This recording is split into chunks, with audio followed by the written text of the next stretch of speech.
Sobretudo para criança, o tratamento da asma hoje é bastante eficaz e ainda, mas se usa ainda o termo bronquite. Então, asma e bronquite são termos que se confundem, diferente do caso da tuberculose que você estava lembrando. Que já tem uma outra compreensão. Mas o termo asma e bronquite ainda é corrente, né? O termo certo técnico seria asma, e hoje já se tem tratamentos muito bons, muito eficazes, que fazem com que isso já tenha mudado muito. Nos últimos 10 anos, o tratamento da asma sofreu uma mudança radical, e principalmente na infância, onde hoje a gente tem um prognóstico bom. Graças a Deus. Eu tenho aqui algumas estatísticas mostrando que 8 alimentos são responsáveis por 90% dos casos de alergia alimentar, especialmente na infância: leite de vaca, ovo, soja, amendoim, nozes, trigo, peixes e mariscos. E que aproximadamente 7% das crianças sofrem de alergia alimentar, e 85% delas deixam de ser alérgicas aí antes dos 7 anos.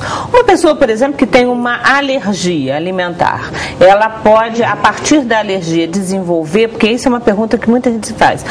Eu tenho uma alergia, de repente, a algum tipo de alimento, e aí essa alergia vai me gerar uma bronquite, vai me gerar uma asma, ou são coisas bem diferentes? Ou há uma ligação aí entre elas? Se fosse uma resposta muito simples, eu diria não.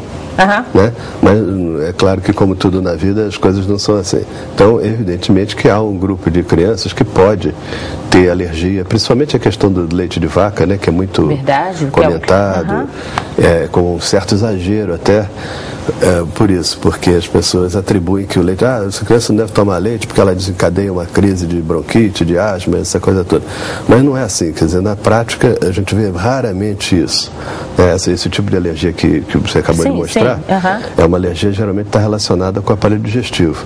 Então a criança tem diarreia, tem vômitos, distensão abdominal, isso é uma outra coisa. Agora, a parte respiratória geralmente não está relacionada com alergia a alimentos, né? Embora possa existir casos do próprio leite, na criança muito pequena, de alimentos com corantes, por exemplo, né? Aqueles alimentos que têm amarelinhos, biscoitinhos, enfim, esses salgadinhos aí com cheiro às vezes horroroso. É verdade, né?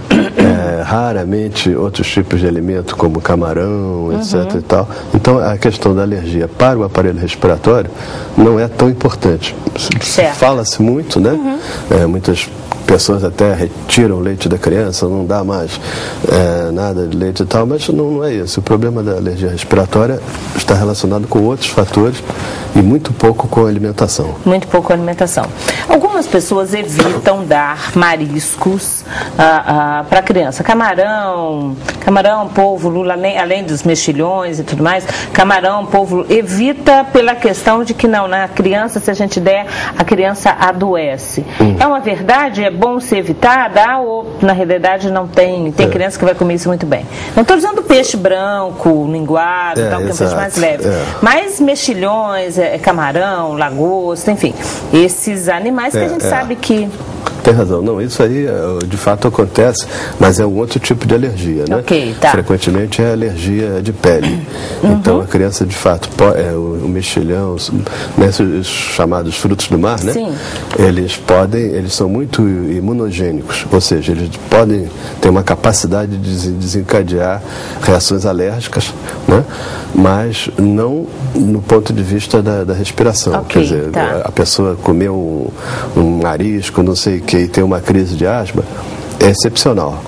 Pode acontecer. Ela vai ter um problema de pele, tem criança que fica vermelha, coceira, enfim, a questão vai ser mais dermatológica e não a nível da parte respiratória.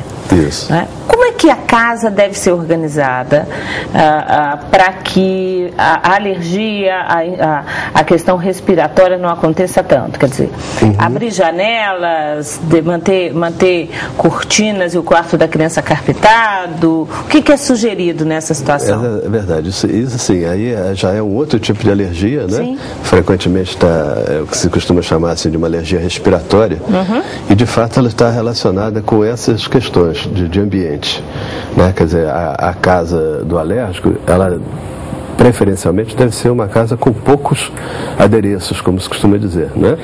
Ou seja, sem carpete, sem cortina, sem bichinhos de pelúcia, que as famílias hoje em dia até já têm uma compreensão maior disso, né? Por quê? Porque esses elementos todos, eles retêm poeira. Então é um carpete, por mais que a gente limpe aquilo, não tem jeito, não né? Tem como. Vai juntar a poeira. A cortina, aquelas cortinas pesadas, que hoje até nem se usa muito, né? Quer dizer, a persiana, então, é muito melhor. É melhor. Um porcelanato, um piso frio, como a gente chama, certamente vai ajudar muito. Exatamente, nisso. Porque a poeira, esses locais que tem poeira, elas juntam normalmente um tipo de animal, que é o ácaro, né? Que é um microscópico, mas ele é que desencadeia a alergia. Então, esse pequeno inseto, vamos dizer assim, ele desencadeia esse tipo de alergia, crises de asma, crises de rinite. Então, esses cuidados com o ambiente são importantes. E outros elementos, por exemplo, que não causam alergia, mas que são prejudiciais. É o caso do cigarro, né? Ninguém tem exatamente alergia à fumaça do cigarro, não é isso? Mas acontece que aquilo polui o ambiente e causa uma irritação do aparelho respiratório, né? Os desinfetantes, cheiro disso, cheiro daquilo, não sei o que e tal, tudo isso que causa, ou mesmo fazer uma pintura na casa, pintar a parede, a criança entra naquele ambiente com aquele cheiro forte, ela vai ter uma reação inflamatória, né? Não é alérgica, não tem alergia à tinta de parede. Entendi. Mas ela está com o aparelho respiratório irritado, sensibilizado e pode desencadear uma crise, né? Quer dizer, ela pode ter uma crise e aí se ela acaba no inverno ainda pegando aí uma virose e tudo mais, são fatores que vão complicar e aí sim podem levar a uma pneumonia, pode se transformar numa doença crônica mais séria. É isso mesmo. Todo cuidado é importante. Com criança não dá para brincar, né? Exato. A criança tem que brincar, mas a gente não pode brincar com a saúde dela. É verdade. Por outro lado, sem chegar àquele extremo de querer isolar a criança de tudo, né? Verdade. Passar álcool nas mãos antes de pegar, que não sei o que não pode tomar isso, tem que tomar banho com água filtrada. Não é também chegar a esse extremo, né? Deixar, inclusive, ela criar esses anticorpos que são importantes, né? Exatamente.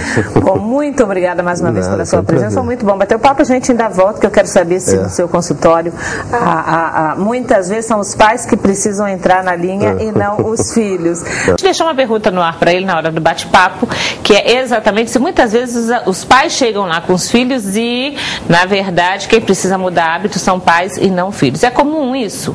Sentar com os pais e falar, não, pera lá, não é isso, vocês estão comendo errado e aí não adianta ensinar o filho a comer certo. Se você tem um hábito de dar remédio, de dar anti-inflamatório, para de fazer isso. Na realidade, os pais acabam tendo que aprender mais a lidar com essa questão. É verdade. Acaba funcionando como terapeuta. De fato, é verdade, porque embora a questão dos alimentos, como nós comentamos, não seja o principal na parte respiratória, mas é evidentemente que repercute na saúde da criança, né? Se nós conseguimos dar uma orientação desde cedo à criança para que não coma alimentos engordativos, né? Que às vezes as famílias acham que é muito bonitinho, que o garoto está muito gordinho, está rolicinho e tal, mas não se sabe que não é isso, né? Hoje em dia tem nada a ver com saúde. Com saúde, os cuidados que você tem com colesterol, por exemplo, são iguais, né? No adulto e na criança, né? Outros cuidados que já comentamos a respeito do ambiente de casa, né, de fumantes. Eu não fumo dentro de casa, não, e tal, mas você vai ver, fuma, né? Então, o ideal é que não se fumasse, mas já que a pessoa não consegue fumar, pelo menos tem que fumar no ambiente aberto. Não pode fumar na sala e a criança está no quarto, porque a fumaça vai caminhando por dentro de casa, né? Então, quer dizer, são cuidados para que, educando os pais, a gente acabe educando os filhos também, né? Exatamente. Saúde dos pais significa saúde da prole inteira. Exatamente. É verdade. Muito obrigada mais uma vez pela sua vinda ao programa. A gente o aguarda aqui outras vezes. Muito obrigado.